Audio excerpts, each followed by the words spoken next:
तारानाथ जी अपने गांव के सबसे प्रतिष्ठित और जाने माने व्यक्ति थे। पूरे गांव में ऐसा कोई नहीं था जो तारानाथ जी को जानता ना हो। गांव के बच्चे तो उन्हें हवेली वाले काका कहकर पुकारते थे। पूरे गांव में उनके नाम का सिक्का चलता था। किसी से अगर कह दो कि तारानाथ जी से मिलना है तो पूरी इज्जत के साथ तारा जी की हवेली पर ले जाया जाता था। तारानाथ जी की हवेली भी भरी पूरी थी। तारानाथ जी के चार बेटे थे। सबसे बड़े बेटे का नाम था रघुवीर। दो मझले बेटे थे, सुयस और मनोहर। और सबसे छोटे बेटे का नाम था राम। जैसा नाम था, स्वभाव का भी बिल्कुल वैसा ही था। तारानाथ जी को अगर सबसे ज्यादा किसी चीज की खुशी थी, वो था उनका राम। तारानाथ जी वैसे तो बड़े प्रतिष्ठित व्यक्ति थे, मगर राम का ऐसा स्वभाव उनकी प्रतिष्ठा में चार चांद लगा देता था। रघुवीर का गांव में अपना कारोबार था। गांव में रघुवीर की इज्जत किसी बिजनेसमैन से कम नहीं थी, मगर बात तो वही थी, नाम बड़े और दर्शन छोटे। पैसे के घमंड में रघुवीर इतना चूर था कि अपने आगे किसी को कुछ समझता नहीं था। कभी गांव वालों से उसने इज्जत से बात नहीं की थी। गांव वाले उसे जानते थे, इसलिए उसे ज्यादा पसंद नहीं करते थे। गांव वाले रघुवीर की इज्जत किया करते थे तो उसका बस एक ही कारण था कि वो तारानाथ जी का बेटा था। रघुवीर के दो बच्चे, एक पत्नी थी। पत्नी का नाम था रमा। रमा रघुवीर से बिल्कुल अलग थी। जहां रघुवीर अपने आगे किसी को कुछ नहीं समझता था, वहीं दूसरी तरफ रमा बहुत ही अच्छे स्वभाव की थी। हर किसी को सम्मान दिया करती थी। इंसान अमीर हो या फिर गांव का कोई गरीब, रमा के लिए दोनों ही समान थे। तारानाथ जी भी अपनी बहू को देखकर खुश रहा करते थे। या यूं कहें कि राम के बाद तारानाथ जी का गौरव बढ़ाने वाली रमा ही थी। सुयस और मनोहर की शादियां भी हो चुकी थीं। सुयस की पत्नी थी सुषमा। देखने में काफी सुंदर थी। गांव के लोग भी उसकी सुंदरता की तारीफ किया करते थे। बल्कि बातें तो यहाँ तक होती थीं कि शायद ही तारानाथ जी की हवेली में अब इससे सुंदर कोई बहू आए।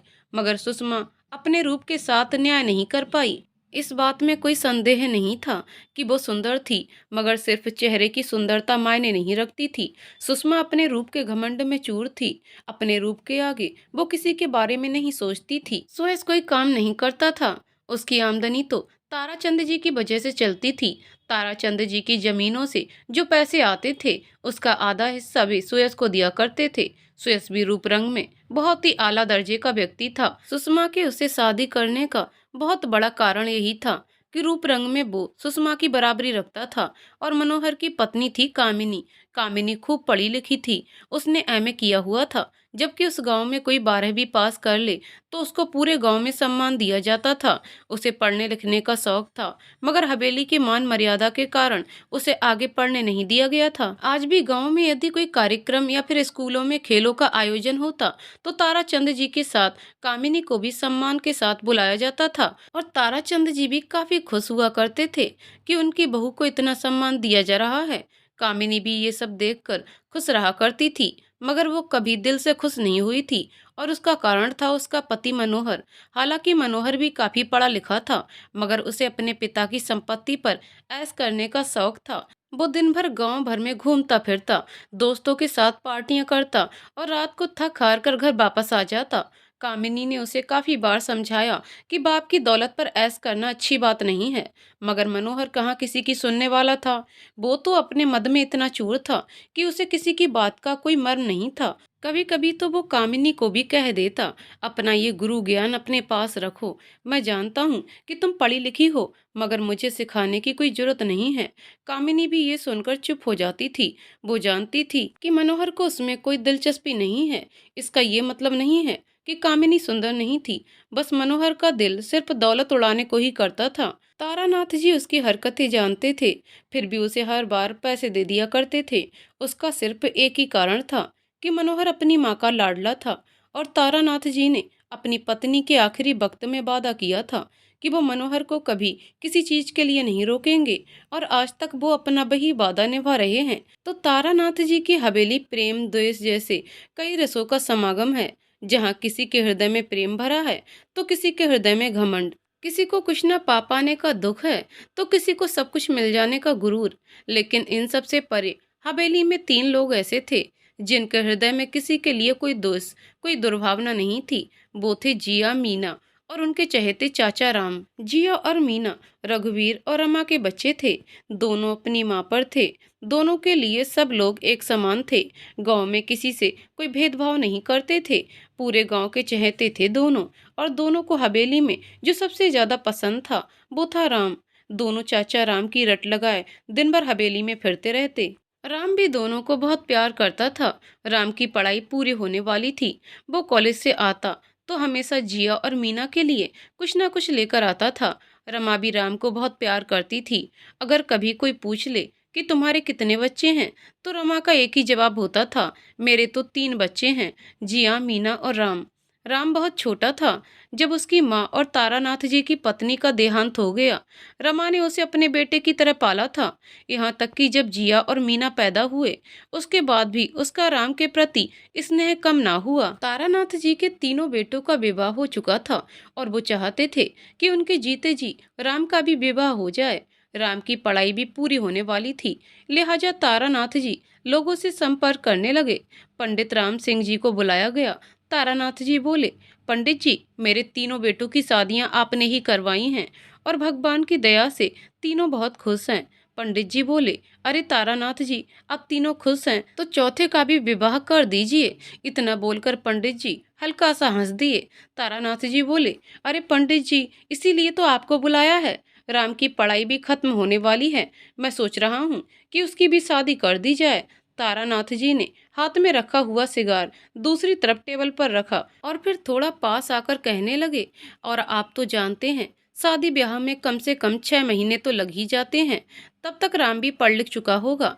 पंडित जी बोले, अरे तारानाथ जी, आप बिल्कुल भी चिंता ना करें। आप बस ये बताइए कि आपको राम के लिए कैसी लड़की चाहिए। तारानाथ जी बोले, मुझे राम के लिए बिल्कुल राम जैसी ही लड़की चाहिए। ऐसी लड़की ढूंढिए जो मेरी तीनों बहुओं को भी मात दे दे। ये कहते समय तारानाथ जी के चेहरे पर एक अलग ही मुस्कुराहट थी, जैसे उन्हें कोई चेहरा याद आ रहा हो, शायद अपनी पत्नी को याद कर रहे हों।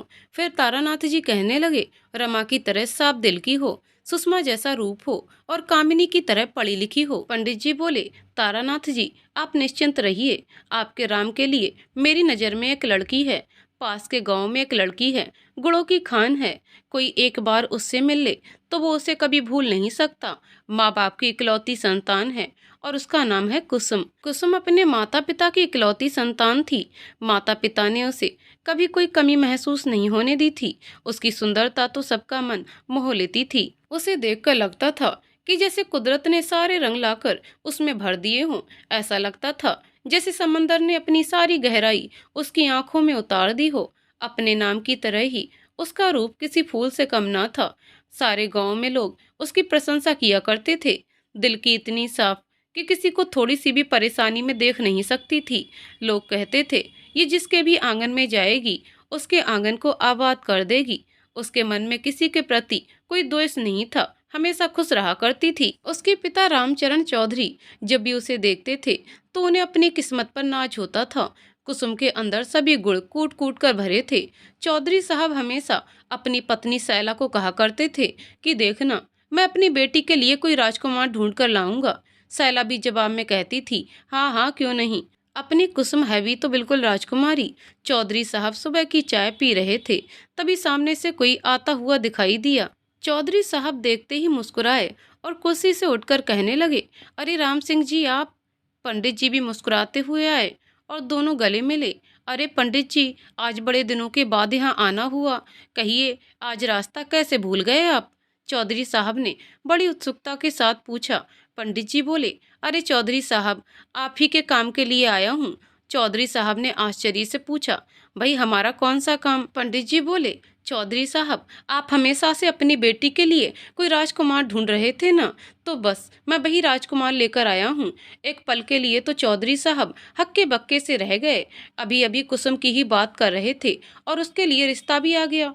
चौधरी साहब अभी सोच में पड़े ही थे कि पंडित जी बोल पड़े, अरे चौधरी साहब, आप चिंता मत कीजिए, मैं कुसुम के लिए राजकुमार का ही रिश्ता लाया हूँ। पंडित राम सिंह ने जब चौधरी साहब को बताया कि वो तारानाथ जी के बेटे राम का रिश्ता लेकर आए हैं, तो चौधरी साहब की खुशी का ठिकाना न रहा। चौधरी साहब जैसा रिश्ता चाहते थे, ये बिल्कुल वैसा ही था। तारानाथ जी और उनके बेटे की तारीफें तो आसपास के कई गांवों में की जाती थीं। लोग तो राम के चरित्र की मिसालें दिया करते थे। कुसुम के लिए राम का रिश्ता आना कोई बहुत बड़ा संयोगी था। चौधरी साहब कहने लगे, अरे पंडित जी, आपने तो दिल खुश कर दिया। इससे अच्छा रिश्ता तो कुसुम के लिए हो ही नहीं सकता। पंडित राम सिंह ने राम और तारानाथ जी के बारे में सब कुछ चौधरी साहब को बताया। तारानाथ जी की हवेली, उसमें रहने वाले लोग, वहाँ की आबो हवा, सब कुछ चौधरी साहब के सामने कह दिया। चौधरी साहब बड़े खुश हुए। घर में सबको खबर हो गया कि कुसुम के लिए राम का रिश्ता आया है। कुसुम को भी ये खबर हुई तो उसकी खुशी का ठिकाना न रहा। पूरे घर में खुशियों का माहौल था। कुछ ही दिनों में तारानाथ जी भी सारे रीति रिवाजों के साथ राम और कुसुम का रिश्ता पक्का कराए। शादी का मुहूर्त भी जल्दी ही निकल आया। धीरे धीरे ये खबर पूरे गांव में फैल गई। सारे गांव में तैयारियां होने लगी। आखिर सबकी लाडली कुसुम का ब्याह जो होने वाला था, ऐसा लग रहा था जैसे पूरा गांव किसी त्योहार की तैयारियों में लगा हुआ है। चौधरी साहब की हवेली भी किसी नई नवेली दुल्हन की तरह सजाई जाने लगी। चौधरी साहब भी बड़े खानदानी आदमी थे। तारानाथ जी जितने तो नहीं, मगर चौधरी साहब उनसे कम भी ना थे। पूरा गांव चौधरी साहब को बड़ा मानता था। किसी के घर में कोई भी काम हो, चौधरी साहब को सबसे पहले न्योता जाता था। चौधरी निवास को रंग बिरंगे फूलों से सजाया जाने लगा। तरह तरह का सामान आ रहा था। हर रोज कोई ना कोई रिश्तेदार आता ही रहता था। वही हाल तारानाथ जी की हवेली पर भी था। हर रोज कोई ना कोई रिश्तेदार आता ही रहता था। सारे गांव में खबर थी कि तारानाथ जी अपनी चौथी बहू लाने वाले हैं। सारे गांव में शादी की तैयारियां जोरों पर थी। हर कोई आते जाते तारानाथ जी और राम को बधाइयां देता जाता था। तारानाथ जी की हवेली को किसी राजमहल की तरह सजाया जा रहा था। रघुवीर ने भी आजकल अपना काम थोड़ा कम कर दिया था। आजकल वो घर में ज्यादा वक्त बिताने लगा था, मगर फोन पर वो सारा काम किया करता था। सुयश तो हमेशा घर पर ही रहा करता था। सुषमा को भी अपना रूप निखारने का मौका मिल गया था। शहर से पार्लर वाली लड़कियां बुलाई गई थीं। सुषमा का पूरा दिन अपने कमरे में बीतता था। मनोहर ने भी आजकल अपनी अय्यासियां थोड़ी कम कर दी थीं। आजकल वो घर से बाहर कम निकलता था, घर में कामों में हाथ बटाता था। और इस बात से कामिनी बहुत खुश थी। शायद कई सालों के बाद आज कामिनी इतना खुश दिख रही थी। और ये सब देखकर तारानाथ जी बड़े खुश थे। अपने 3 बेटों की शादी में वो इतने खुश नहीं थे जितना आज लग रहे थे। आखिर उनके राम की शादी जो थी, आखिरकार वो शुभ दिन भी आ गया। राम और कुसुम की शादी हो ही गई। चौधरी साहब का घर सूना हो गया। सारे मेहमान, सारे रिश्तेदार सब जा चुके थे। पूरे घर में सैला और चौधरी साहब के अलावा कोई ना था। कभी कभी तो चौधरी साहब कुसुम के बारे में सोचकर बस रो देते थे। उधर कुसुम को हवेली में आए 3 हफ्ते हो चुके थे। उसकी शादी के बाद हवेली में उसका बहुत स्वागत हुआ। उसके हर ख्वाहिश का ख्याल किया गया। जिया और मीना तो बस उसके आगे पीछे लगे रहते थे। मगर धीरे धीरे नई नवेली दुल्हन का ताज धुंधला होने लगा। और ऐसा उस हवेली में सभी के साथ हुआ था। पहले सारी हवेली कुसुम के आगे पीछे लगी रहती थी। फिर सारे लोग अपने अपने कामों में लगे रहने लगे। कुसुम अपना सारा दिन रमा के पास बिताती थी। और जो समय वो रमा के साथ नहीं बिताती थी, वो जिया और मीना के साथ गुजर जाता था। शादी के दूसरे हफ्ते ही राम शहर चला गया था। आखिर पढ़ाई का कुछ तो इस्तेमाल करना ही था। राम तारानाथ जी की दौलत के सहारे नहीं रहना चाहता था, इसीलिए अपने दम पर कुछ पाने की ख्वाहिश में राम शहर चला गया। तारानाथ जी अपनी इस नई बहू पर जान देते थे। इतना प्यार उन्होंने अपनी किसी भी बहू को नहीं दिया था। और बस तारानाथ जी का यही लगाव अनजाने में कुसुम और अन्य बहुओं में द्वेष का कारण बन गया। अनजाने में न चाहते हुए भी कुसुम सुषमा को रंग रूप और खूबसूरती में मात देने लगी थी। जहां लोग आज तक सुषमा के रूप की तारीफें किया करते थे, वहीं आज सारी तारीफें कुसुम के हक में जाने लगी थीं। लोग उसकी सुंदरता की खूब बातें किया करते थे। और अपने स्वभाव से तो वो तारानाथ जी की आंखों का तारा बनी हुई थी। सुषमा के हृदय में कुसुम के लिए द्वेष पैदा होने लगा था। सुषमा कुसुम से कुछ कटकर रहने लगी थी। धीरे धीरे कुसुम को भी इस बात का अंदाजा हो गया था। कुसुम सुषमा को खुश रखने की पूरी कोशिश किया करती थी। हमेशा सुषमा की खूबसूरती की तारीफ किया करती थी। मगर सुषमा को कुसुम की कोई बात पसंद नहीं आती थी। सुषमा के हृदय में द्वेष का ज्वालामुखी तो बन ही चुका था, तो कुसुम की कोई भी सफाई, कोई भी बात उस पर कोई असर नहीं डालती थी। ये जिंदगी में पहली बार था जब कुसुम किसी की परेशानी और नफरत की वजह बनी थी। इससे पहले तो उसे हमेशा सबका प्यार ही मिला था। कुसुम की जिंदगी में अब बदलाव आने लगे थे। पहले उसकी ख्वाहिशों के बारे में, उसकी जरूरतों के बारे में उससे पूछा जाता था, मगर अब उसे उसके हाल पर छोड़ दिया जाने लगा। और इसका बहुत बड़ा कारण था राम। राम का घर में न होना कुसुम की अहमियत कम होने का बहुत बड़ा कारण था। बाकी बहुओं के पति उनके साथ थे तो उनका दबदबा बना रहता था, मगर राम 3 महीनों से गांव नहीं आया था। पहले हर रोज वो कुसुम को फोन किया करता था, मगर अब हफ्ते में 2-3 दिनों में खबर लेता था। घर में तारानाथ जी के बाद रमा ही थी जो उसकी जरूरतों का ख्याल रखा करती थी। कुसुम, तुमने खाना खाया या नहीं? आज खाने में क्या खाओगी? इस तरह के सवाल रमा अक्सर कुसुम से पूछा करती थी। आज गांव के स्कूल में कोई कार्यक्रम था। हमेशा की तरह इस बार भी तारानाथ जी की हवेली में निमंत्रण पहले ही आ गया था। तारानाथ जी कार्यक्रम के लिए तैयारी करने लगे थे। तारानाथ जी ने अपना नया कुर्ता निकाला, थोड़ी देर तक निहारा और फिर पहन लिया। अपने हाथ में घड़ी डालते हुए तारानाथ जी ने आवाज लगाई, बड़ी बहू, सुबह का चाय नाश्ता तो ले आओ। रमा की आवाज आई, अभी भिजवाती हूँ बाबूजी। रमा रसोई का काम कर रही थी। कुसुम भी रमा के साथ ही थी। रमा जल्दी जल्दी हाथ चलाते हुए कहने लगी, हे भगवान, बाबूजी को नाश्ता नहीं भिजवाया है। अभी जिया और मीना को भी तैयार करना है।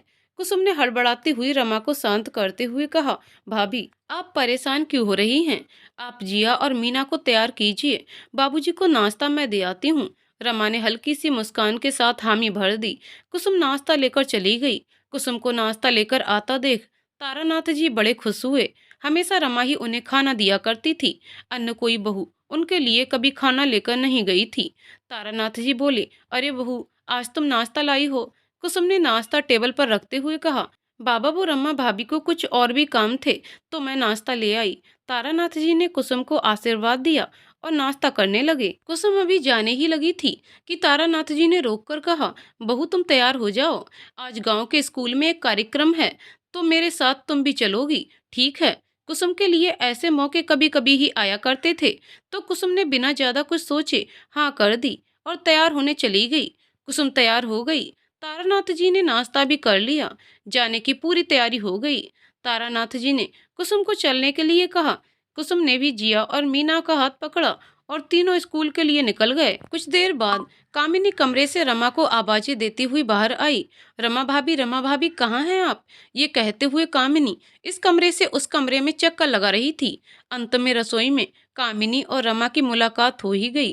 कामिनी ने पूछा कि बाबूजी कहाँ हैं? पता चला वो तो स्कूल के लिए निकल पड़े हैं।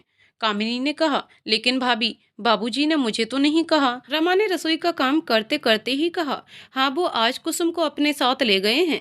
कामिनी को अचानक चुप्पी सी लग गई। उसे अपनी अहमियत कम होने का डर खाने लगा। वो सोचने लगी कि आज तक जिस गांव के हर कार्यक्रम में तारानाथ जी के साथ उसे बुलाया जाता था, वहां अब कुसुम को बुलाया जाएगा। कामिनी की इस सोच ने कुसुम और कामिनी के बीच मनमुटाव की नींव डाल दी। लेकिन कुसुम को क्या पता था कि उसका ज्ञान, उसकी पढ़ाई उसकी निजी जिंदगी में एक कांटे का काम करेगी। धीरे धीरे कुसुम की जिंदगी कठिनाइयों की तरफ बढ़ने लगी थी। सुषमा तो पहले ही कुसुम से उखड़ी उखड़ी सी रहती थी। अब कामिनी का व्यवहार भी कुसुम के लिए कुछ ठीक नहीं रहा था। कुसुम के लिए दोनों के दिल में तनाव बढ़ने लगा। कुसुम की लाख कोशिशों के बाद भी तनाव कम ना हुआ। कुसुम के लिए तो ये सब और भी ज्यादा कठिन था। सुषमा और कामिनी के लिए तो उनके पति थे जिनसे वो बातें करके समय गुजार सकती थीं, मगर बेचारी कुसुम के लिए तो राम जैसे कहीं खो सा गया था। कुसुम रमा से बातें किया करती थी, मगर बेचारी रमा भी कब तक कुसुम के साथ बातें करती। दिन भर की थकी हुई रमा भी हर वक्त कुसुम का दिल नहीं बहला पाती थी। पूरी हवेली में केवल जिया और मीना के साथ ही कुसुम दिल से खुश रहा करती थी। कभी कभी त्योहारों में सजने का, संवरने का, खुश होने का मौका मिल जाता था, मगर त्योहार भी साल भर कहाँ होते हैं। कुछ पल की खुशी के बाद कुसुम फिर से अकेली हो जाती थी। राम का फोन पहले हर रोज आ जाता था, मगर अब तो हफ्तों तक राम की कोई खबर ही नहीं आती थी।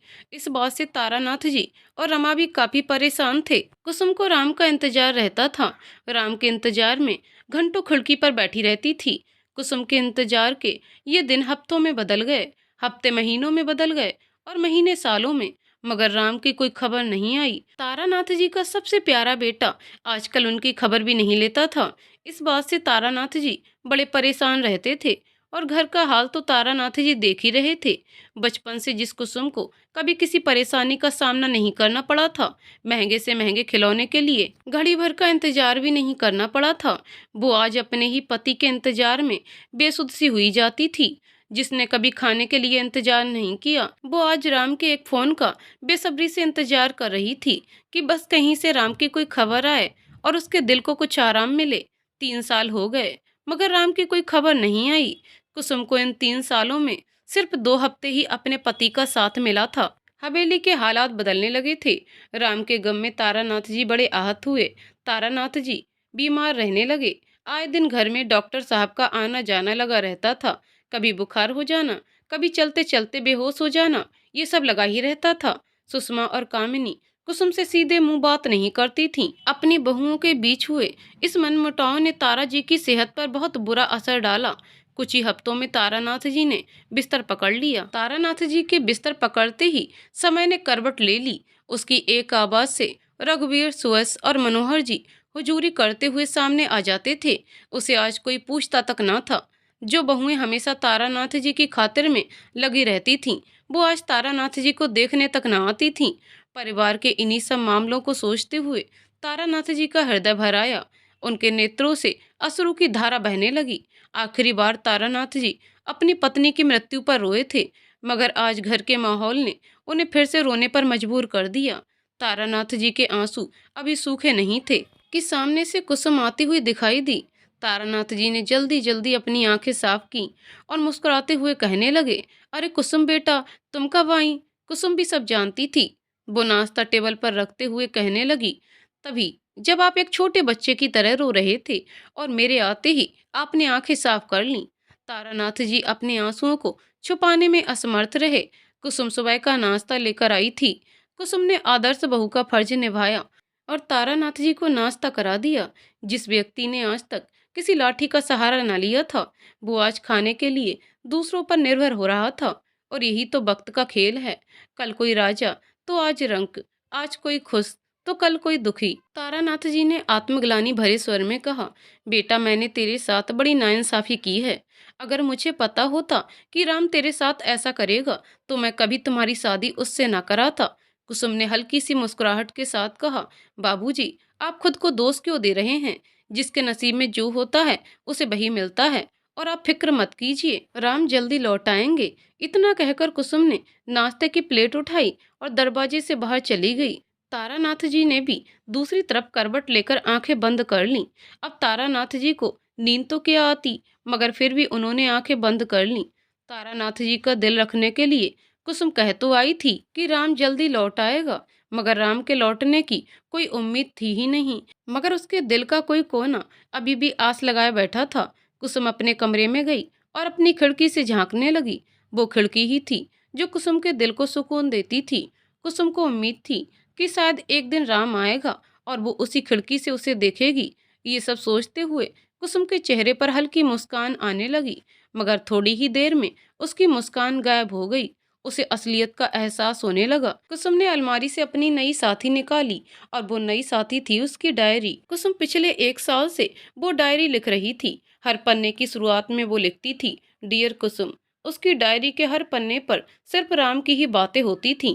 उसने हर वो बात उस डायरी के पन्ने पर लिखी थी जो वो चाहती थी कि राम उससे कहे, मगर राम उससे क्या कहता? वो तो जाने कहाँ गुम सा हो गया था।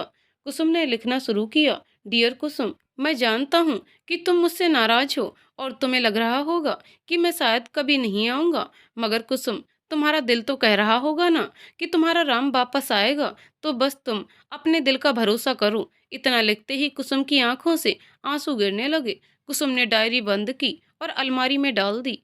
कुसुम अपने दिल को तो बहला सकती थी, मगर अपने आंसुओं को नहीं रोक सकती थी। मगर कहीं ना कहीं डायरी का ये शौक कुसुम के खालीपन को हल्का सा भर देता था।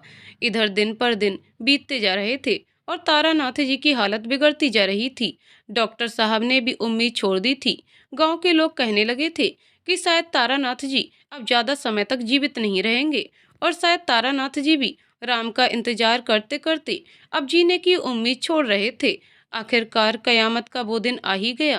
तारानाथ जी राम के इंतजार में परलोक सिधार गए। घर में मातम का माहौल था। हवेली में रोना लगा हुआ था। तीनों बहुएं तारानाथ जी के पास बैठकर आंसू बहा रही थीं। उनके पति उन्हें सांत्वना दे रहे थे, मगर कुसुम को सांत्वना कौन देता, उसके कंधे पर हाथ कौन रखता। उसका राम तो आज तारानाथ जी की मौत पर भी नहीं आया था। कुसुम के दोनों कंधों से जिया और मीना लगे हुए थे, जो अपनी चाची को शांत करने का असफल प्रयास कर रहे थे। ये पल कुसुम के जीवन का सबसे कठिन पल था, और इस कठिन पल में राम उसके साथ नहीं था। पूरा गांव तारानाथ जी के इस अंतिम दर्शन पर मौजूद था। राम को वहां न देखकर गांव के लोग तरह तरह की बातें करने लगे थे। कोई कहता, अरे न जाने राम क्यों नहीं आया, शायद दोनों बाप बेटों में कोई झगड़ा हुआ होगा।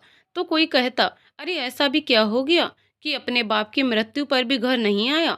भगवान जाने कहाँ है, पता नहीं जिंदा भी है कि नहीं। कुसुम चाहती तो गांव वालों से बहस कर सकती थी, मगर कैसे करती। आखिर गांव वाले झूठ भी तो नहीं बोल रहे थे। जो नजर आ रहा था वही कह रहे थे, और न ही कुसुम इस वक्त कुछ कह सकती थी। इस वक्त तो कुसुम को अपनी भी सुध नहीं थी, तो लोगों की बातें सुनने के सिवाय वो क्या कर सकती थी। आज सिर्फ तारानाथ जी की मृत्यु नहीं हुई थी, आज उस दीपक का अंत हो गया था जिसने पूरी हवेली को रोशन किया था। आज वो धागा कट गया था जिसने पूरे परिवार को बांध रखा था। आज तारानाथ जी के साथ कुसुम का सहारा भी चला गया था। आज कुसुम के ऊपर से बाप का हाथ उठ गया था। कुसुम की जो कुछ भी अहमियत थी, उसका कारण सिर्फ रमा और तारानाथ जी ही थे। तारानाथ जी ने आज तक इस परिवार को एक साथ बांध कर रखा था, मगर तारानाथ जी के जाने के बाद ये घर टूटने लगा। रोज कोई ना कोई आपस में झगड़ने लगता था। मनोहर, जो पहले बाहर मटर गश्ती किया करता था, अब दोस्तों को घर पर लाने लगा। इस बात से कामिनी भी कुछ ज्यादा ही परेशान रहने लगी, और मनोहर के दोस्त भी कुछ ठीक नहीं थे। कामिनी तो कभी उनके सामने आती ही नहीं थी। जमीनों से आने वाले पैसे तारानाथ जी सुयस और मनोहर को दे दिया करते थे, मगर दोनों अव्वल दर्जे के लालची थे। अब जबकि तारानाथ जी नहीं रहे, तो दोनों में रोज बहस होने लगी। सुयस कहता, पिताजी ने ये दौलत इसलिए नहीं कमाई कि तू इसे अय्यासियों में उड़ा दे। इस पर मनोहर कहता, मेरे हिस्से की दौलत है, मैं चाहूं जो करूं। अब दोनों पत्नियों को पत्नी धर्म तो निभाना ही था, लिहाजा दोनों अपने अपने पतियों का साथ देने लगी। घर में झगड़े बढ़ने लगे, और बढ़ते बढ़ते इतने बढ़ गए कि बात बंटवारे तक आ पहुंची। सुयस और मनोहर बंटवारे की जिद पर अड़ गए। इन सब से दूर कुसुम अपने कमरे की खिड़की पर बैठकर अपनी डायरी लिख रही थी।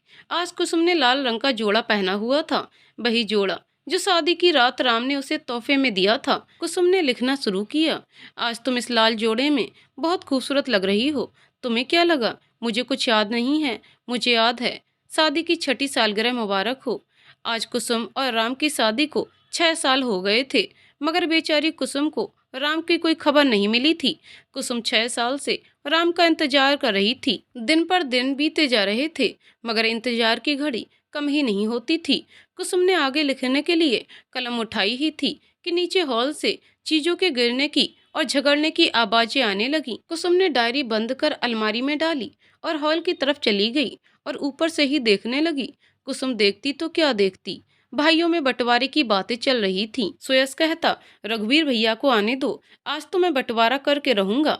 मनोहर भी बोल पड़ा, हाँ हाँ, मुझे भी तुम लोगों के साथ नहीं रहना, कैद खाना लगता है मुझे ये घर। दोनों बहस कर ही रहे थे कि सामने से रघुवीर आता हुआ दिखाई दिया। रघुवीर ने दोनों को लड़ते झगड़ते हुए देखा तो उसे बड़ा आश्चर्य हुआ। तारानाथ जी के बाद सारी जिम्मेदारियां रघुवीर के ऊपर आ गई थीं। तारानाथ जी की मृत्यु के बाद उसे एहसास हुआ कि कोई भी इंसान अपनी दौलत से अमीर नहीं होता। इंसान अमीर होता है उसके विचारों से, उसके व्यवहार से। और इस बात का एहसास उसे तब हुआ जब गांव के कुछ लोगों ने उसे सीधे मुंह बात नहीं की। कुछ बच्चों ने तो उसे पहचाना ही नहीं, और कोई पहचानता भी कैसे। लोगों से तो आज तक उसने कोई मेल मिलाप रखा ही नहीं था। रघुवीर पूरे गांव में जहां भी घूमा, हर जगह बस तारानाथ जी की ही बातें होती थीं।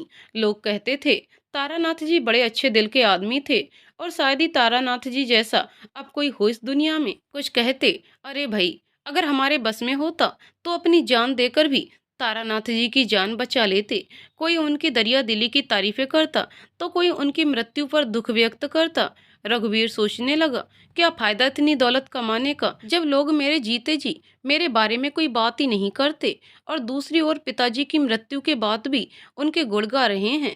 रघुवीर के हृदय में ये बात घर कर गई। उसे समझ आ गया कि आज तक किसी ने उसे रघुवीर जी कहकर क्यों नहीं बुलाया। उसे समझ आ गया कि तारानाथ जी के कारण ही उसे लोग पहचाना करते थे। उसकी अपनी कोई पहचान तो थी नहीं। रघुवीर के अंदर का घमंड पल भर में चूर हो गया। आज जो रघुवीर गांव की मिट्टी से जुड़कर खड़ा हुआ था, वो एक अलग रघुवीर था। ये वो रघुवीर था जिसके अंदर आज एक तारानाथ बस गया था। ये बदला हुआ रघुवीर जब घर पहुंचा तो दोनों भाइयों को लड़ता देखकर हैरान रह गया। रघुवीर ने पूछा, क्या हो गया है, क्यों लड़ रहे हो तुम लोग? सुयश बोला, भैया मुझे मेरा हिस्सा चाहिए, मुझे मेरे हिस्से की जमीन चाहिए। मनोहर भी कहाँ चुप रहने वाला था, तो वो भी बोल पड़ा, हाँ भैया मुझे भी मेरा हिस्सा चाहिए। रघुवीर दोनों की बातें सुनकर हैरान रह गया। जिन भाइयों को उसने बचपन में खिलाया था, जिन बच्चों को तारानाथ जी ने इतना लाड़ प्यार दिया था, आज वही बच्चे इतने बड़े हो गए कि घर में अपना हिस्सा मांग रहे हैं। रघुवीर ने दोनों को समझाते हुए कहा, देखो इस घर को पिताजी ने बड़े प्यार से बनाया है, बड़ी मेहनत से उन्होंने हम सबको एक साथ रखा है। तुम लोग ऐसे आपस में मत लड़ो, हम एक साथ बैठकर इसका हल निकाल लेंगे। मगर सुयश और मनोहर कहाँ सुनने वाले थे। वो लोग तो बस हिस्से और बंटवारे की बात पर अड़ गए थे। रघुवीर के लाख समझाने पर भी दोनों अपनी बात से पीछे नहीं हटे। दोनों के अंदर कोई इंसान तो बोल ही नहीं रहा था, उनके अंदर घमंड और लालच बोल रहा था। अंत में जब रघुवीर के सारे प्रयास विफल हो गए तो थक हार कर उसने दोनों की बात मान ली। आज तारानाथ बनकर जब रघुवीर ने बंटवारे का फैसला लिया तो उसका हृदय अंदर से रोने लगा। रघुवीर को इस बात की ग्लानि होने लगी कि पैसे कमाने में वो इतना व्यस्त हो गया कि कभी अपने परिवार की तरफ ध्यान ही ना दे सका और ना ही पिता के अंतिम समय में उनकी सेवा कर सका। घर के सभी लोगों को हॉल में बुलाया गया। जिया और मीना भी अब समझदार हो गए थे। कुसुम, जिया और मीना तीनों रमा के साथ खड़े हुए थे। तीनों घर में चल रहे इस कार्यक्रम को देख रहे थे। बंटवारा शुरू हुआ। जमीन दोनों में आधी आधी बांट दी गई।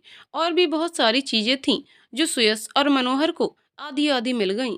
मगर इस पर भी दोनों का लालच कम ना हुआ। सुयश बोला, भैया जमीनों का बंटवारा तो हो गया, मगर इस हवेली का क्या, इसका भी तो बंटवारा होगा। मनोहर बोला, हाँ हाँ, हवेली के भी तो 3 हिस्से होने चाहिए। रमा बोली, 3 हिस्से किस किस के? इस पर सुषमा बोली, अब भाभी राम तो यहाँ है नहीं और भगवान जाने कि कभी आएगा भी कि नहीं, तो घर के तो 3 ही हिस्से होंगे। रमा बोली, तुम लोगों में जरा भी इंसानियत नहीं बची है। तुम लोग ऐसा कैसे कह सकते हो कि राम वापस नहीं आएगा? वो जरूर आएगा। रघुवीर ने सभी को रोकते हुए कहा, तुम लोग आपस में लड़ना बंद कर दो और सब लोग मेरी बात सुनो। रघुवीर की आवाज सुनकर सभी लोग शांत हुए और उसकी बात सुनने लगे। इस हवेली का कोई हिस्सा नहीं होगा। इस हवेली का सिर्फ एक ही इंसान हकदार है और वो है कुसुम। रघुवीर ने सभी को समझाते हुए कहा। कुसुम ये सुनकर हैरान रह गई। कुसुम को इस बात का विश्वास ही नहीं हो रहा था। जिया और मीना कुसुम का हाथ पकड़कर मुस्कुराने लगे, मगर इस पर दोनों भाई बोल पड़े, नहीं नहीं, ऐसा नहीं होगा, हम ऐसा नहीं होने देंगे। ये हवेली आप इसके नाम कैसे कर सकते हैं? इस पर रघुवीर ने गुस्से से कहा, राम को मैंने उंगली पकड़कर चलना सिखाया है, तो मेरे लिए बेटे जैसा है और कुसुम मेरी बेटी जैसी है। अगर मुझे मौका मिलता तो मैं सबसे लड़कर भी ये घर कुसुम के नाम करता, मगर पिताजी ने मुझे ये मौका ही नहीं दिया।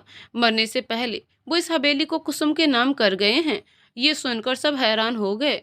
अब जबकि घर पहले ही कुसुम के नाम हो गया था, तो किसी के पास विवाद का कोई कारण न था। थोड़ी देर व्यर्थ की बहस करने के बाद सुयश, मनोहर और उनकी पत्नियां अपने अपने कमरों में चले गए। जिया, मीना और रमा आज बहुत खुश थे और कुसुम तो आज हद से ज्यादा खुश थी। कुसुम को आज खुशी इस बात की थी कि रघुवीर के रूप में आज उसे तारानाथ जी मिल गए थे। अपनी शादी की सालगिरह के दिन इससे अच्छा तोहफा और क्या हो सकता था। रघुवीर कुसुम के पास आया, उसके सर पर हाथ रखा और कहा, तुम चिंता मत करो, राम जरूर लौट के आएगा और हम तो हैं ही तुम्हारे साथ।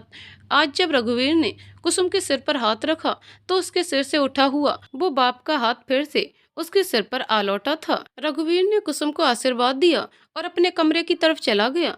कुसुम की आंखों से अश्रुधारा बह रही थी। रमा ने कुसुम को गले लगाया और धीरे से कहा, शादी की सालगिरह मुबारक हो। क्या उस मरीज ने कोई हरकत की? उसे होश आया या नहीं? डॉक्टर विराट ने अपनी असिस्टेंट निहारिका से पूछा। निहारिका ने कहा, नहीं सर, अभी तो कोई इम्प्रूवमेंट नहीं हुई है। डॉक्टर विराट बोले, निहारिका, 6 साल से वो मरीज कोमा में है, मुझे नहीं लगता कि वो अब कभी उठेगा। नहीं सर, मुझे लगता है कि वो ठीक हो जाएगा। हमने पिछले हफ्ते उसके टेस्ट किए हैं और सारे टेस्ट नॉर्मल हैं। निहारिका ने टेस्ट की रिपोर्ट डॉक्टर के सामने रखते हुए कहा। उसकी आंखों में विश्वास नजर आ रहा था। डॉक्टर ने कहा, सुनो निहारिका, तुम 6 साल से उसकी देखभाल पर लगी हुई हो। जब कोई उम्मीद नजर नहीं आती, तब भी तुमको इसके ठीक होने की इतनी उम्मीद है। आखिर क्यों? क्योंकि सर, निहारिका बोल ही रही थी कि सामने से एक नर्स भागती हुई आई और कहने लगी, डॉक्टर, वो पेशेंट को होश आ गया है और वो जाने की जिद कर रहा है। डॉक्टर विराट, निहारिका और नर्स तीनों भागते हुए मरीज के पास पहुंचे। मरीज जाने की जिद कर रहा था। कभी चीजों को फेंकता, कभी चिल्लाता, कभी रोता। तुम लोगों ने मुझे यहाँ क्यों रखा है? मुझे जाने क्यों नहीं दे रहे हैं आप? मरीज ने चिल्लाते हुए गुस्से से कहा। निहारिका ने उसे शांत करने के लिए डॉक्टर को समझाकर सभी लोगों को बाहर भेज दिया और खुद मरीज के पास आकर रुक गई। निहारिका उसके पास बैठी, उसके कंधे पर हाथ रखते हुए कहा, देखो, तुम शांत हो जाओ। हमने तुम्हें यहाँ जबरदस्ती नहीं रखा है। तुम कोमा में थे, बल्कि तुम तो पिछले 6 सालों से कोमा में हो। ये सुनकर मरीज हैरान हो गया। उसने अपने चेहरे पर हाथ फेरा तो इतनी बड़ी दाढ़ी को महसूस कर उसे कुछ समझ नहीं आया। उसे बेचैनी महसूस होने लगी। निहारिका ने उसका हाथ पकड़ा, उसे शांत करते हुए पूछा, क्या तुम्हें अपने बारे में कुछ पता है? मतलब तुम कौन हो? तुम्हारा परिवार कहाँ है? मरीज ने अपने जहन पर जोर दिया। निहारिका उसे लगातार देखे जा रही थी। फिर अचानक मरीज ने कहा, रा रा राम। हाँ, मेरा नाम राम है। और कुसुम कहाँ है? निहारिका ने बड़े आश्चर्य से कहा, कुसुम? कौन कुसुम? क्या तुम जानते हो उसे? जिस राम का इंतजार कुसुम और उसके परिवार वाले पिछले 6 सालों से कर रहे थे, वो राम तो पिछले 6 सालों से बेहोश पड़ा था। उसे तो पता भी नहीं था कि कोई उसका इंतजार कर रहा होगा।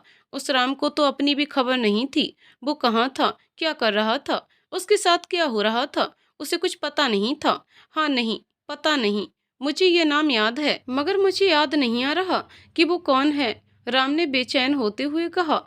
राम को सब कुछ याद करने में दिक्कत हो रही थी। ये सब देखकर निहारिका परेशान हो रही थी। निहारिका ने समझाते हुए कहा, देखो राम, तुम टेंशन मत लो। धीरे धीरे तुम्हें सब याद आ जाएगा। अपने दिमाग पर अभी ज्यादा जोर मत डालो। राम शांत हो गया। उसने एक गहरी सांस ली और अपने मन को शांत करते हुए कहा, लेकिन मुझे यहाँ इस हॉस्पिटल में नहीं रहना है। मुझे जाना है यहाँ से। निहारिका ने कहा, ठीक है, बस आज यहाँ रुको। कल डॉक्टर तुम्हें डिस्चार्ज कर देंगे। फिर तुम मेरे साथ मेरे घर पर चलना। राम ने कहा, लेकिन मैं आपके घर कैसे रह सकता हूँ? निहारिका ने राम को बीच में रोकते हुए कहा, कम से कम जब तक तुम्हें कुछ याद नहीं आ जाता, तब तक तुम मेरे घर पर रह सकते हो। और तुम चिंता मत करो, घर पर तुम्हारा सही से ख्याल रखा जाएगा। ये कहकर निहारिका हल्की सी मुस्कुराई और राम को एक इंजेक्शन देकर सुला दिया। निहारिका कमरे से बाहर आ गई। बाहर आते ही सारे लोगों ने निहारिका पर सवालों के तीर छोड़ना शुरू कर दिया। क्या हुआ? क्या वो ठीक है? क्या उसे कुछ याद आया? वो वापस कोमा में तो नहीं चला गया? इतने सारे सवाल सुनकर निहारिका ने सबको शांत किया और सारी बातें समझाईं। सारे लोग बात समझ गए। डॉक्टर ने धीरे से निहारिका के कान में कहा, क्या तुम सच में उसे अपने साथ अपने घर में लेकर जाओगी? मेरा मतलब, तुम तो उसे जानती तक नहीं हो। उस पर कैसे भरोसा कर सकती हो? निहारिका ने डॉक्टर को समझाते हुए कहा, सर, मैं आपकी बातें समझ रही हूँ, लेकिन मेरा दिल कहता है कि वो बुरा इंसान नहीं है। और इतना कहकर निहारिका वहां से चली गई। रमा भाभी, कहाँ हैं आप?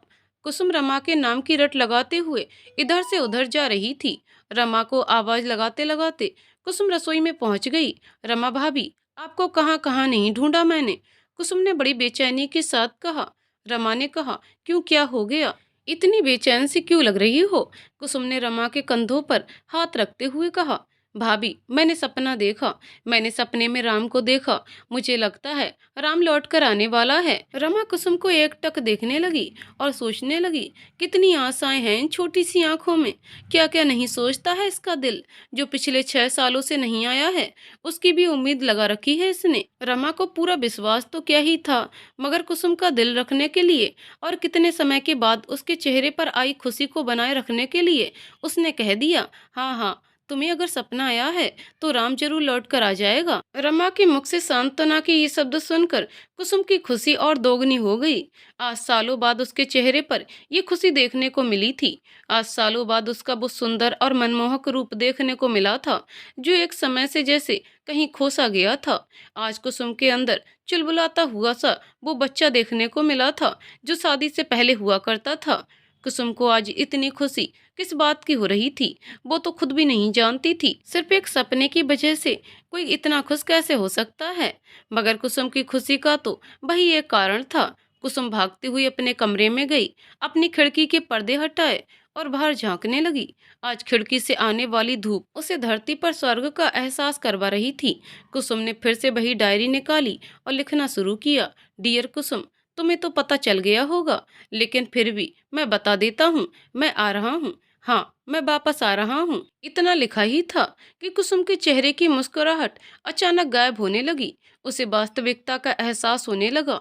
कुसुम सोचने लगी कि आखिर वो एक सपने पर इतना भरोसा कैसे कर सकती है। कैसे वो राम वापस आएगा जो सालों से नहीं आया, और वो भी सिर्फ इसलिए कि उसने एक सपना देखा था। कुसुम की पल भर की खुशी पल भर में ही खत्म हो गई। कुसुम ने डायरी बंद की और अलमारी में डाल दी। जहां अब तक कुसुम की आंखों में खुशी चमक रही थी, वहीं अब अश्रुओं की धाराएं बहने लगी थीं। कुसुम फिर से खिड़की के पास बैठ गई और हर रोज की तरह बाहर झांक कर राम का इंतजार करने लगी। राम को हॉस्पिटल से निहारिका के घर पर आए हुए 1 हफ्ता हो गया था, मगर अब तक उसे कुछ भी याद नहीं आया था। वो हर रोज ये कोशिश करता था कि उसे किसी भी तरह कुछ याद आ जाए, मगर अफसोस की बात थी कि कुसुम के नाम के सिवा उसे कुछ भी याद नहीं आता था। दिन पर दिन बीतते जाते थे, मगर राम वहीं का वहीं रह जाता था। कभी कभी राम सोचता था कि वो चाहे जो कोई भी हो, मगर इन 6 सालों में जाने क्या कुछ बदल गया होगा। उसका परिवार जाने कहाँ होगा, कैसा होगा। ऐसे ही ख्यालों से राम का दिल भर आता था। निहारिका के घर पर उसकी माँ और एक छोटा भाई था। जब भी राम उदास होता तो निहारिका की माँ उसे अपने बेटे की तरह हौसला देती थी। उनके इस प्यार को देखकर वो सोचता था शायद उसकी माँ भी उसे इसी तरह प्यार करती होगी। मगर अगले ही पल वो सोचने लगता कि कितना बदनसीब है वो, जिसे अपनी माँ की शक्ल तक याद नहीं। इन्हीं सब सवालों से घिरा हुआ राम चुपचाप सोफे पर बैठा हुआ था। राम, ये तुम्हारा कुछ सामान है। जिस दिन तुम्हें हॉस्पिटल लाया गया था तो तुम्हारा कोई जानने वाला नहीं था, इसलिए मैंने इसे अपने पास रख लिया। ये देख लो, शायद तुम्हारे कुछ काम आ जाए। निहारिका ने एक छोटा सा बैग राम की तरफ बढ़ाते हुए कहा। राम, जो अभी तक बिल्कुल गुमसुम सा बैठा हुआ था, अचानक उसमें ऊर्जा का संचार सा होने लगा। राम ने झटपट वो बैग लिया और बेसब्री से उसे खोलने लगा। राम चीजों को निकालता, जब उसे कुछ याद नहीं आता तो नीचे फेंक देता। उसके इस उतावलेपन को देखकर कोई भी ये समझ सकता था कि वो किस तकलीफ में है। राम को ऐसे देखते हुए निहारिका ने कहा, मैं तुम्हारे लिए चाय बनाकर लाती हूँ, तुम बैठो। ये कहकर निहारिका किचन की तरफ चली गई। वो जानती थी कि राम इस वक्त काफी परेशान है और उसे अकेले रहने की जरूरत है, इसलिए निहारिका चाय के बहाने से वहां से चली गई। शायद निहारिका के मन का कोई कोना ये नहीं चाहता था कि राम उस घर से कहीं दूर चला जाए। निहारिका को वो दिन याद आ रहा था जब राम को हॉस्पिटल लाया गया था। उसका वो मासूम चेहरा जो उस वक्त बिल्कुल खामोश था, निहारिका के दिल को भा गया था। और शायद यही कारण था जो वो 6 सालों से उम्मीद लगाए बैठी थी कि वो ठीक हो जाएगा, और उसकी उम्मीद झूठी भी नहीं थी। फिर अचानक निहारिका वापस अपने वर्तमान में लौट आई। उसे याद आया कि वो चाय के बहाने किचन में आ गई है, मगर अब चाय के बहाने गई थी तो चाय तो बनानी ही थी और उसे चाय की जरूरत भी थी। तो निहारिका चाय बनाने में व्यस्त हो गई। राम जल्दी जल्दी सारी चीजें बाहर निकालने लगा, और जब उसे ऐसी कोई चीज नहीं मिली जो उसे कुछ याद दिला दे, तो उसने पूरा बैग ही उठाकर नीचे फेंक दिया। राम ने अपने हाथों से अपना मुंह ढक लिया और आंसू बहाने लगा। उसे कुछ याद नहीं आ रहा था, उसे कुछ समझ नहीं आ रहा था कि आखिर वो करे तो क्या करे। राम का चेहरा उसके हाथों में ही था कि अचानक एक गोल सुनहरे रंग की डिबिया लुढ़कते हुए उसके पैरों पर आ पहुंची। वो डिबिया राम के पैरों के पास आकर ऐसे रुकी जैसे मानो वो उससे कह रही हो कि मैं हूं तुम्हारी हर परेशानी का हल। राम ने चेहरे से धीरे धीरे हाथ हटाया, अपने पैरों की तरफ देखा तो नीचे उसे डिबिया को देखकर उसे कुछ सुकून सा महसूस हुआ। राम ने वो डिबिया उठाई और गौर से देखने लगा। कुछ देर तक वो उसे डिबिया को देखता रहा। उसे देखना उसे बड़ा अच्छा लग रहा था और फिर आखिर उसने वो डिबिया खोल ली। डिबिया में रखी हुई उस घड़ी को देखते ही राम के चेहरे पर मुस्कान आ गई। उस घड़ी को देखकर राम की आंखों से पानी बहने लगा, मगर इस बार ये आंसू खुशी के थे। राम को धीरे धीरे सब कुछ याद आने लगा। ये मैं तुम्हारे लिए लाई हूँ, बाबा ने मुझे गिफ्ट में दिया था। मेरे दिल के बहुत करीब है और मैं चाहती हूँ ये तुम्हारे पास रहे। कुसुम की ये बातें राम को याद आने लगी थीं, जो उसने शादी की रात राम से कही थीं। राम को वो लाल जोड़ा याद आने लगा जो घड़ी के बदले उसने कुसुम को दिया था। वही लाल जोड़ा जो उसने खुद अपने हाथों से कुसुम के सर पर उड़ाया था। उसे कुसुम की वो आंखें याद आने लगी जिनमें ना चाहते हुए भी वो खो जाता था। उसे कुसुम का वो खूबसूरत चेहरा याद आने लगा जिससे दूर जाने का उसका मन नहीं करता था। उसे याद आने लगा कैसे कुसुम की आंखों से आंसू गिर रहे थे जब वो शहर जाने की तैयारी कर रहा था। कैसे कुसुम अपनी रोती हुई आंखों से दरवाजे का कोना पकड़कर उसे देख रही थी जब वो शहर के लिए रवाना हो गया। राम को याद आ रहा था कुसुम का वो खिड़की से उसको ताकना जब वो गाड़ी में बैठकर जा रहा था। राम सोचने लगा, क्या पता आज भी वो उसी खिड़की पर बैठी उसका इंतजार कर रही हो। राम अपने पैरों पर खड़ा हो गया। सामने की दीवार पर लगे हुए निहारिका के पिता की तस्वीर में उसे तारानाथ जी नजर आने लगे। वो तारानाथ जी का मुस्कुराता हुआ चेहरा देख रहा था। उसे वो वक्त याद आने लगा जब तारानाथ जी उसे अपने पास बुलाया करते थे। जब परीक्षा में अव्वल आने पर तारानाथ जी उसकी पीठ थपथपाया करते थे। सामने से आ रही निहारिका की माँ में राम को रमा भाभी नजर आने लगी। वो रमा भाभी जो हर रोज उसके लिए उसकी पसंद की सब्जी बनाया करती थीं। वो रमा भाभी जो परीक्षा के दिन सुबह सुबह उसको मंदिर का प्रसाद दिया करती थीं। उसे वो रमा भाभी याद आ रही थीं जिसने उसे माँ से बढ़कर प्यार किया। निहारिका के छोटे भाई सोहम के बचपने में उसे जिया और मीना की शरारतें नजर आ रही थीं। उसे वो जिया और मीना याद आ रही थी जो उसके कॉलेज से आते ही उससे चिपट जाया करते थे, जो दिन भर चाचा चाचा की रट लगाए उसके पीछे पीछे दौड़ते रहते थे। मुझे सब याद आ गया है, हाँ मुझे सब याद आ गया, राम खुशी से चिल्लाने लगा। निहारिका सामने से चाय ला रही थी। राम को इतना खुश देखकर उसे बड़ा अच्छा लगा। निहारिका ने कहा, ये तो बहुत खुशी की बात है। निहारिका ने राम को चाय दी। एक बहुत लंबे समय के बाद आज राम ने इतने सुकून से चाय पी थी। क्या हुआ, आप इतने परेशान क्यों लग रहे हैं? कोई बात हुई है क्या? रमा ने रघुवीर को परेशान और पसीने से लथपथ देखकर कहा। रघुवीर बिल्कुल चुप था, वो कुछ बोल नहीं रहा था। आज से पहले कभी रघुवीर इस हालत में घर में नहीं आया था, मगर जाने क्यों आज उसकी हालत कुछ ठीक नहीं लग रही थी। रघुवीर ने रमा की बात का कोई जवाब नहीं दिया और वो सीधे अपने कमरे में चला गया। कमरे में घुसते ही रघुवीर ने दरवाजा बंद कर लिया। रमा को समझ में नहीं आया कि आखिर हुआ क्या है। रमा का दिल बैठा जा रहा था। भाभी ये भैया को क्या हो गया? कुछ बोले भी नहीं और सीधे कमरे में चले गए। कुसुम ने बड़े आश्चर्य के साथ रमा से पूछा। रमा ने कहा, पता नहीं कुसुम, आज से पहले तो कभी ऐसा नहीं किया इन्होंने। मुझे तो बड़ी घबराहट सी हो रही है। कुसुम ने रमा को शांत करते हुए कहा, भाभी आप परेशान न हो, कुछ नहीं हुआ होगा, भैया के ऑफिस का कोई मसला होगा। कुसुम अभी रमा को शांत कर ही रही थी कि सामने से रघुवीर का सेक्रेटरी अमन हाँफते हुए रमा के सामने आया और कहने लगा, मैडम रघुवीर सर कहाँ हैं?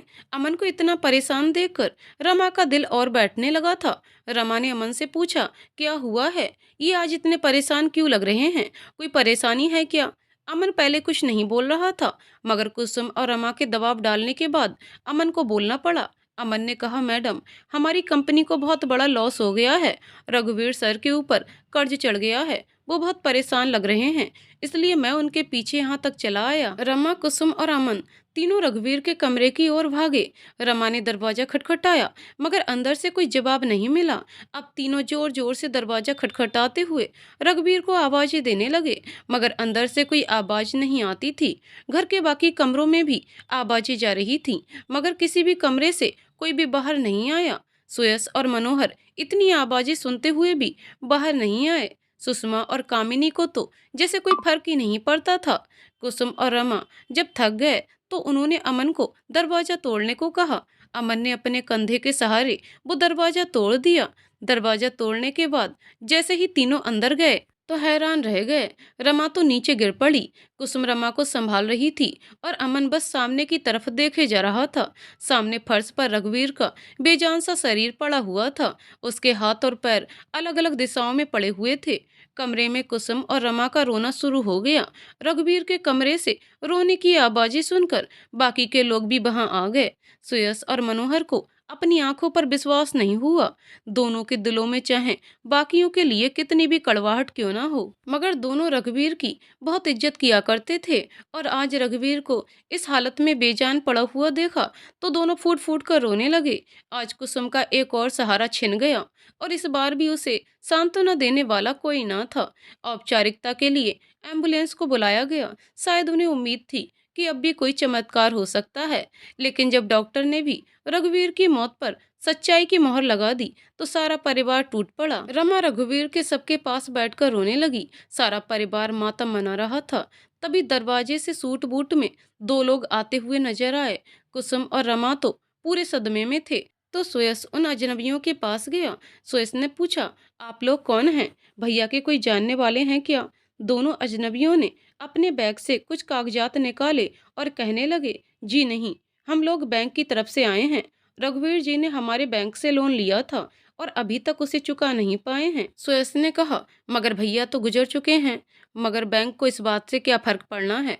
दोनों ने कहा, देखिए, हमें इस बात का अफसोस है, मगर हम कुछ नहीं कर सकते। बैंक का लोन तो आप लोगों को चुकाना ही पड़ेगा। हम इस वक्त सिर्फ इतना कर सकते हैं कि आपको कुछ दिनों का समय दे दें।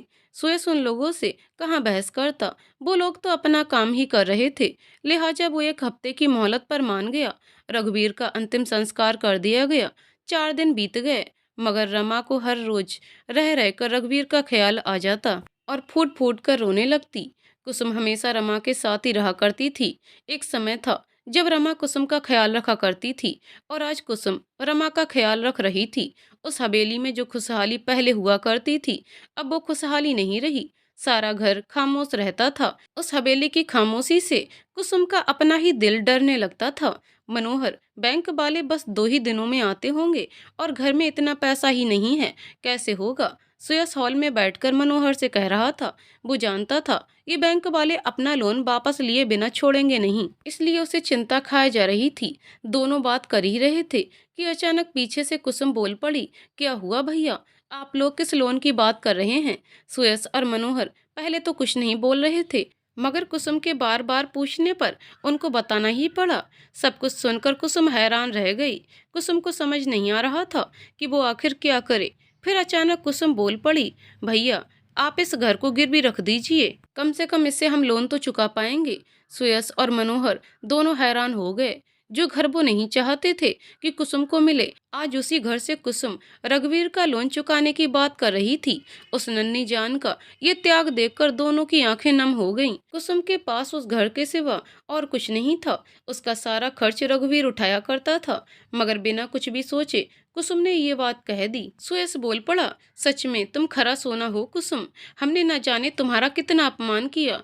तुम्हें क्या कुछ नहीं कहा। राम यहाँ नहीं था तो हमें तुम्हारा ध्यान रखना चाहिए था, मगर हमने क्या किया? तुम्हें यूं ही बेसहारा छोड़ दिया। कहते कहते सुयस की आंखों से आंसू गिरने लगे। कुसुम के साथ परायों जैसा सुलूक करने का दर्द उसकी आंखों से आज बह रहा था। इस पर मनोहर भी बोल पड़ा, भैया बिल्कुल सही कह रहे हैं, हमें तुम्हारे साथ ऐसा नहीं करना चाहिए था। ये घर पिताजी और रघुवीर भैया ने तुम्हें दिया था और इस घर को तुमसे कोई नहीं छीनेगा। मनोहर भी आज उन सब अपराधों की माफी मांग रहा था जो उसने अनजाने में कर दिए थे। सुयस ने मनोहर के कंधे पर हाथ रखा और कहा, भैया का लोन चुकाने के लिए हम अपनी जमीनें बेच देंगे, लेकिन इस हवेली को कुछ नहीं होने देंगे। दोनों मुस्कुराते हुए आपस में गले मिले। आज इतने सालों के बाद दोनों एक दूसरे के गले मिले थे। दोनों को अपने घमंड और अपनी गलतियों का एहसास हो गया था। कुसुम की आंखें भी नम थीं। रमा कमरे से ये सब देख रही थी। ये सब देखते हुए रमा सोचने लगी, कितनी अजीब कहानी है इस घर की। जब पिता की मृत्यु हुई तो बड़े बेटे को अपना एहसास हुआ, और आज जब रघुवीर की मृत्यु हुई है तो ये दोनों भाई एक हो गए। रमा को रघुवीर की मृत्यु का दुख तो था, मगर साथ ही इन दोनों के एक होने की खुशी भी थी। सुषमा को जब ये खबर हुई कि कुसुम लोन चुकाने के लिए अपने हिस्से का घर बेचने लगी थी, तो उसका घमंड पल भर में चूर हो गया। वो सोचने लगी, उस मासूम पर हमने कितने जुल्म किए। हमेशा यही सोचा कि वो हमारे हिस्से की दौलत खा गई, मगर उस बेचारी को तो हमारे प्यार के सिवा कुछ नहीं चाहिए था। सुषमा का सर शर्म से झुकने लगा। आज जब आईने में अपना चेहरा देख रही थी तो उसमें अफसोस की लकीरें साफ नजर आ रही थीं। कामिनी के दिल में भी कहीं न कहीं कुसुम के लिए सहानुभूति जाग रही थी। कामिनी कुसुम से मिलने के लिए उसके कमरे में गई, मगर कुसुम अपने कमरे में नहीं थी। कुसुम को वहां ना देखकर कामिनी वापस जाने वाली थी कि अचानक उसकी नजर उस डायरी पर पड़ी। कामिनी ने वो डायरी उठाई और पढ़ने लगी। जैसे ही कामिनी ने उस डायरी को पढ़ना शुरू किया, उसकी आंखों से आंसुओं की धाराएं गिरने लगीं। उसके मन में कुसुम के लिए जो दोष था वो पल भर में चूर हो गया। कामिनी सोचने लगी, सालों पहले मेरा पति मुझसे प्यार नहीं करता था, मगर कम से कम वो मेरे साथ तो था। इस बेचारी का पति तो इसके साथ भी नहीं है। आज कामिनी को पता चला कि कुसुम कितनी अकेली है और उसने कुसुम के साथ कितना अन्याय किया है। भाभी, क्या हुआ? आप यहाँ क्या कर रही हैं? कुसुम ने कामिनी को अपने कमरे के अंदर देखकर पूछा। कामिनी ने डायरी बंद की और उसे हाथ में पकड़े हुए ही कुसुम को गले से लगा लिया। कामिनी रोते हुए कहने लगी, तुम बहुत बहादुर हो कुसुम, तुम सच में खरा सोना हो। मुझे माफ कर दो, मैंने तुम्हारे साथ बहुत अन्याय किया है, मुझे माफ कर दो। कुसुम की आंखों से भी आंसू गिरने लगे। कुसुम की आंखों से गिरते हुए इन आंसुओं ने कामिनी को माफी दे दी। जब से निहारिका को पता चला था कि कुसुम राम की पत्नी है, वो हमेशा खोई खोई सी रहती थी। शायद उसके दिल में राम के लिए प्यार पनप गया था। उसके इस बदले हुए बर्ताव को उसकी माँ बहुत जल्दी समझ गई। उन्होंने निहारिका को समझाया कि राम किसी और की अमानत है। निहारिका की माँ ने उससे कहा, बेटा, तू इसीलिए दुखी हो रही है कि राम यहाँ से चला जाएगा, मगर एक बार उस बेचारी कुसुम के बारे में तो सोच। उसका तो पति 6 सालों से उससे दूर है। उसके दिल में कितना दर्द भरा होगा। माँ की ये बातें निहारिका के दिल को लग गईं। उसे समझ आ गया, कुसुम के सामने उसका दुख तो कुछ भी नहीं है। अब उसका दिल खुद के लिए नहीं, बल्कि कुसुम के लिए परेशान होने लगा। समय भी कैसे खेल खेलता है। एक समय पर कुसुम के अपने उसकी परवाह नहीं करते थे और आज पराये भी उसकी परवाह कर रहे थे। राम ने गांव जाने की सारी तैयारियां कर ली थीं, मगर गांव जाने का मुहूर्त ही नहीं निकलता था। एक हफ्ते से रेलवे की हड़ताल चल रही थी। राम के पास हड़ताल खत्म होने के इंतजार के सिवा कोई रास्ता नहीं था। राम इसी बात को लेकर परेशान रहता था। ना उसे रात को नींद आती और ना ही दिन में चैन। हर पल बस कुसुम का ही ख्याल आता था। कभी कभी तो वो सोचने लगता कि उसके पास अगर पंख होते तो उड़कर कुसुम के पास चला जाता। इन्हीं सब सोचों में गुम राम बिस्तर पर बैठा हुआ था। तभी दरवाजे से आवाज आई, बधाई हो राम, बधाई हो। राम ने देखा तो सामने निहारिका खड़ी थी। उसके हाथों में कुछ था, मगर उसने हाथ पीछे किए हुए थे। राम ने पूछा, किस बात की बधाई? ऐसा क्या हो गया जो तुम मुझे बधाइयां दे रही हो? निहारिका ने अपने हाथ आगे किए। निहारिका के हाथों में ट्रेन का टिकट देखकर राम की खुशी का ठिकाना ना रहा। राम ने टिकट हाथ में लिए और बड़े आश्चर्य से पूछा, मगर रेलवे की तो हड़ताल चल रही है ना? निहारिका ने कहा, चल रही है नहीं, चल रही थी। आज से सारी ट्रेनें चलेंगी। निहारिका के मुंह से ये बातें सुनकर राम बड़ा खुश हुआ। राम कुसुम के ख्यालों में खो गया। फिर अचानक निहारिका बोल पड़ी, अब चलो, देर मत करो, 1 घंटे बाद तुम्हारी ट्रेन है। जल्दी से नाश्ता करो और अपने गांव पहुंचने की तैयारी करो। इतना कहकर निहारिका वहां से चली गई। राम भी अपना सारा सामान इकट्ठा करने लगा। राम ने गांव जाने की पूरी तैयारी कर ली। सब कुछ हो गया। राम ने निहारिका की माँ से विदा ली और निहारिका के साथ स्टेशन की तरफ चल पड़ा। निहारिका ने राम को ट्रेन में बैठाया और वापस आने लगी, मगर पीछे से राम ने आवाज दी। राम की आवाज सुनकर निहारिका पीछे मुड़ी और पूछा, क्या हुआ? तो राम ने आंखों में देखकर बड़े प्यार से उसे थैंक यू कहा। ये सुनकर निहारिका ने उसका हाथ पकड़ा और कहा, सिर्फ थैंक यू से काम नहीं चलेगा, वादा करो कि एक बार मुझे कुसुम से जरूर मिलवाओगे। राम ने मुस्कुराते हुए हाँ में जवाब दिया। ट्रेन चलने लगी। निहारिका ट्रेन के ओझल होने तक वहीं खड़ी रही और राम ट्रेन में बैठे हुए ये सोच रहा था, उसके और कुसुम के बीच बस 3 दिन की दूरी है। तारानाथ जी की हवेली भी धीरे धीरे पहले की तरह होने लगी थी। घर के सभी लोग साथ में बैठकर खाना खाते थे, एक दूसरे की परेशानी में साथ देते थे, एक दूसरे के साथ हंसी ठिठोली करते थे, रातों को देर तक गप्पे मारा करते थे। सारा घर फिर से पूरा होने लगा था। कमी थी तो बस राम की। कुसुम के अलावा बाकी लोगों ने तो राम की उम्मीद भी छोड़ दी थी। कामिनी से कुसुम का ये अकेलापन देखा नहीं जाता था। कुसुम चाहे कितना भी खुश दिखने की कोशिश करे, मगर कामिनी जानती थी कि वो अंदर से बिल्कुल अकेली है। जब कामिनी से और उसकी ये हालत देखी नहीं गई, तो उसने सारे घर के सामने कुसुम की दूसरी शादी का प्रस्ताव रख दिया। पहले तो घर में सभी ने इस बात से इनकार कर दिया, मगर बाद में उन्हें लगा कि वो कुसुम के साथ ज्यादती कर रहे हैं। लिहाजा सभी ने कामिनी के उस प्रस्ताव को स्वीकार कर लिया। रमा ने भी इनकार नहीं किया। शायद वो भी अब राम के आने की उम्मीद खो चुकी थी। सारे घर वालों ने कुसुम से उसकी शादी की बात की, मगर कुसुम दूसरी शादी कैसे कर सकती थी।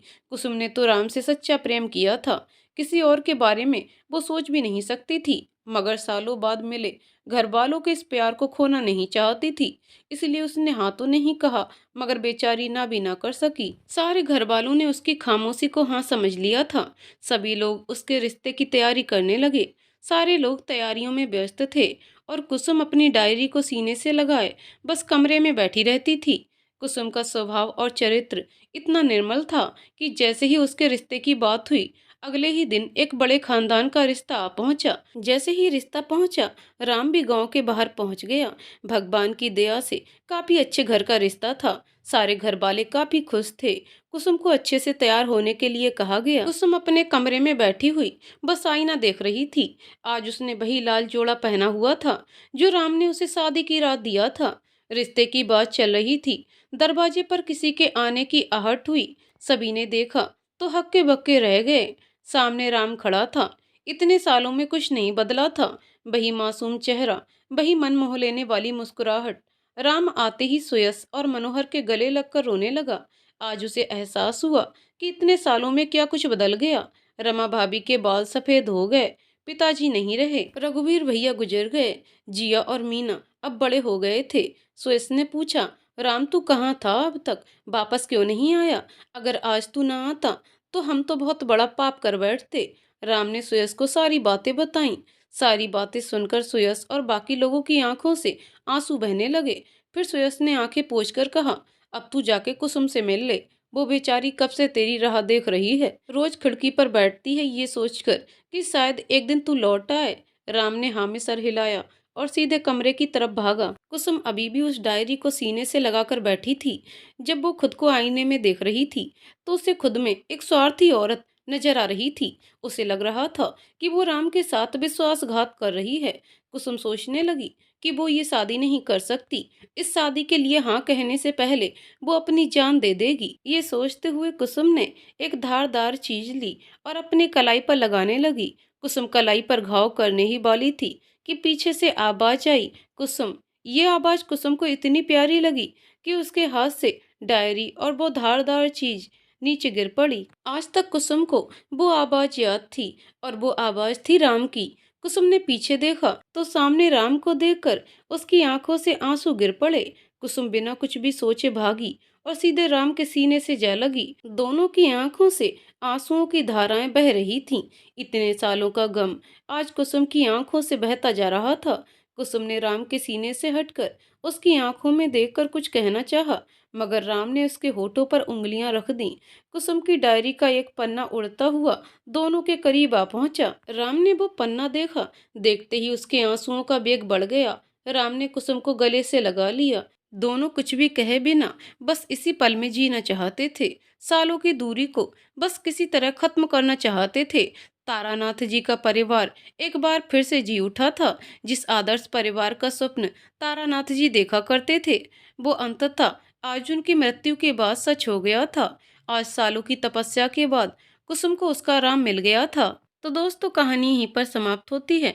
दोस्तों, आपको कहानी कैसी लगी कमेंट करके जरूर बताइएगा। कहानी पसंद आई हो तो वीडियो को लाइक शेयर करें और चैनल को सब्सक्राइब करें। कहानी को पूरा सुनने के लिए बहुत बहुत धन्यवाद दोस्तों।